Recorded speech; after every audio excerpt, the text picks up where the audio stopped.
Hello, mask collectors, monster fans, and Halloween enthusiasts. Come on in to the well-lighted Library of Horror Hotel, where it's time for another episode of Creepy Cheapies with Dr. Lady. I, of course, am Herb Tarlek.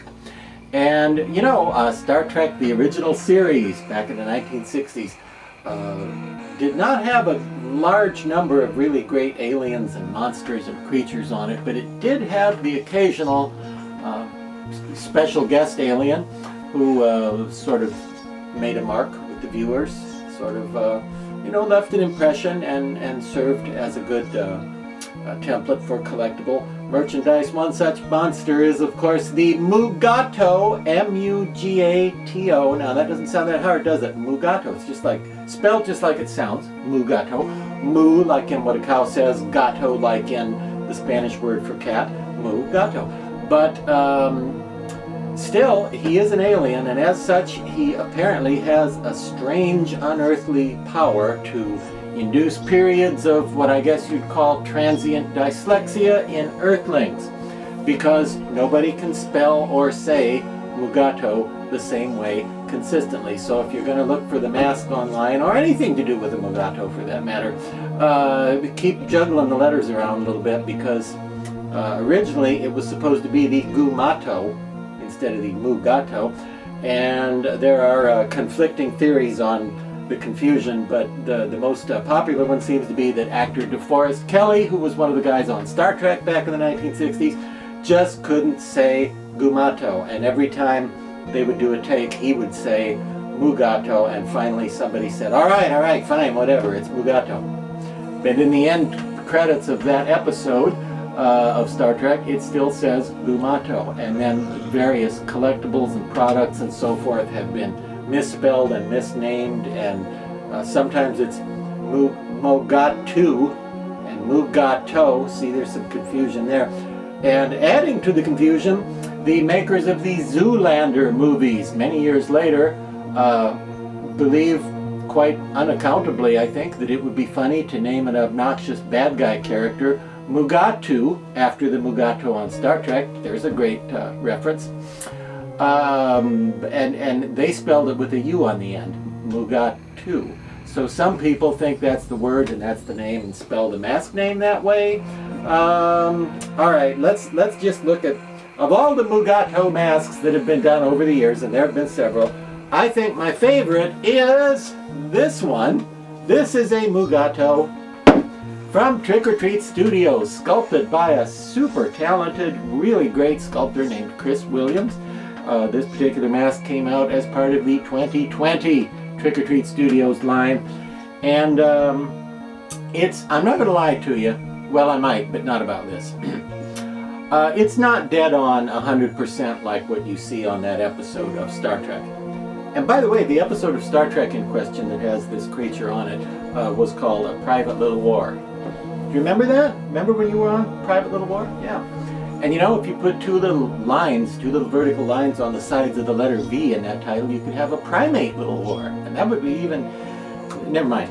Anyway, in A Private Little War, the Mugato, as seen here, or Mogatu, or Mugatu, or Gumato, or Beyonce, or whatever you want to call it, this sexy beast here, had a much wider face. He's squarer and chunkier, and nobody has done one yet with that square, chunky face like the one on the show. Maybe it's just too expensive to be a producible item to have something that big, but I'm still rooting for this one as the favorite, because the Don Post one was very nice. That was many years ago, and then more recently Ruby's did one, and I would give Ruby's the prize for the best fur, because instead of using just white, they found this really cool sort of off-white that was like a beigey, pale, dirty blonde, not quite snow white like everybody else uses.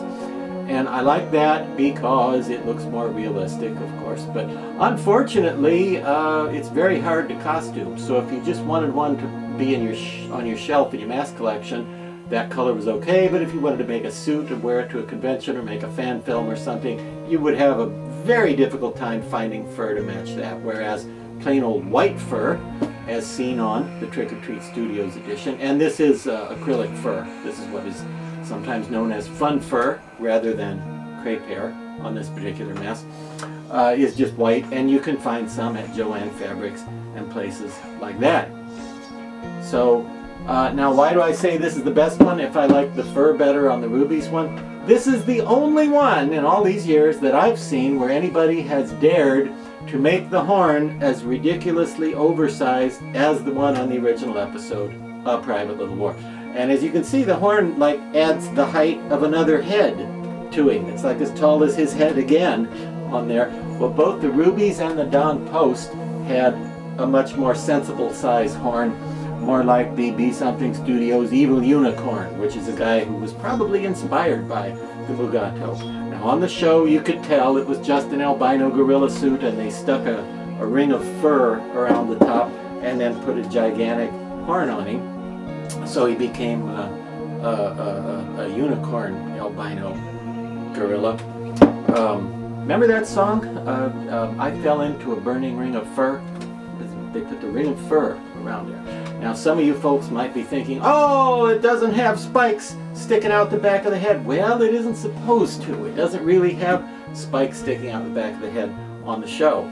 Now, as I said, this one is thinner. He's skinnier looking, and you just can't get him quite as bulked up as the big fat Mugato cousin of his in the original episode. But the face is very, very close to the original. It's beautifully sculpted. It's got the right kind of concentric circles and the right contours and very nice wrinkle patterns that look not only believable and organic and realistic, but really look like the original mask.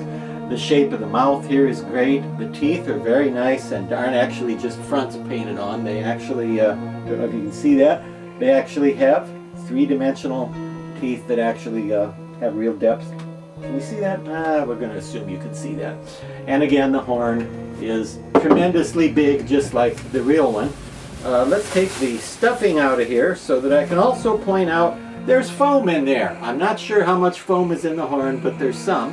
And there's a flat piece of foam inside the head on the top, so that you know, everything sort of stays in place and you can wear it, and it's a pretty good mask to wear. It's a pretty good fit, and you could make a fursuit or find a white Yeti suit probably to make a costume, right? Yeah, that's pretty cool. Thank you, Doc Lady. Yeah. So of all the Mugato masks I've seen over the years, you know, tallying up all the points, I would have to say the Trick or Treat one from 2020 wins the Golden Mugato Award for Best Mugato. And I heard somebody say that's not gold. Well, it's made of gold and painted like a Mugato, as far as you know. And by the way, you can see on this little Golden Mugato Award, there are no spikes on the back of the head. The Don Post mask had little spikes on the back of the head, but that's not really accurate to the TV show. But horns off, I mean hats off to Chris Williams and the folks at Trick or Treat for giving you a really cool Mugato mask that looks like this one. And I've seen these for anywhere from 60 to 85 bucks, so that's the neighborhood. I believe the suggested retail is more like $80. But you can pay more than that, or you can pay less than that. Shop around a little bit, see what's the best you can do, and get yourself a Mugato, because he's a fun monster, isn't he? And I don't know what the Mugato do on the planet. I guess they just, they live by running around and jumping out at people and attacking people for no reason. But gotta love this giant shiny horn on there. Till next time, remember, there are only really two kinds of people in this world. Those who can extrapolate from incomplete data,